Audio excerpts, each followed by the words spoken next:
அன்று முரளிகாந்த் பேட்கரின் கனவு இறுதியாக நிறைவேறியது. ஆனால் அசாத்தியமான இந்த கதை மிக விரைவாக காலத்தில் அன்று முரளிகாந்த் பேட்கரின் கனவு இறுதியாக நிறைவேறியது. ஆனால் அசாத்தியமான இந்த கதை மிக விரைவாக காலத்தில் அன்று முரளிகாந்த் பேட்கரின் கனவு இறுதியாக நிறைவேறியது.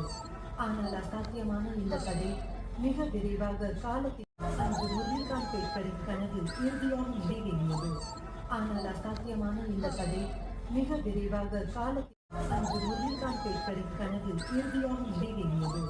ஆனால் அசாத்தியமான இந்த கதை மிக விரைவாக காலத்தில் அன்று முரளிகாந்த் பேட்கரின் கனவு இறுதியாக நிறைவேறியது. ஆனால் அசாத்தியமான இந்த கதை மிக விரைவாக காலத்தில் அன்று முரளிகாந்த் பேட்கரின் கனவு இறுதியாக நிறைவேறியது.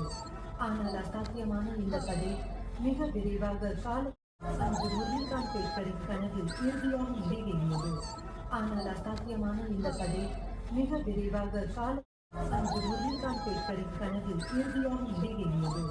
ஆனால் அசாத்தியமான இந்த கதை மிக விரைவாக காலத்தில் அன்று முரளிகாந்த் பேட்கரின் கனவு இறுதியாக நிறைவேறியது.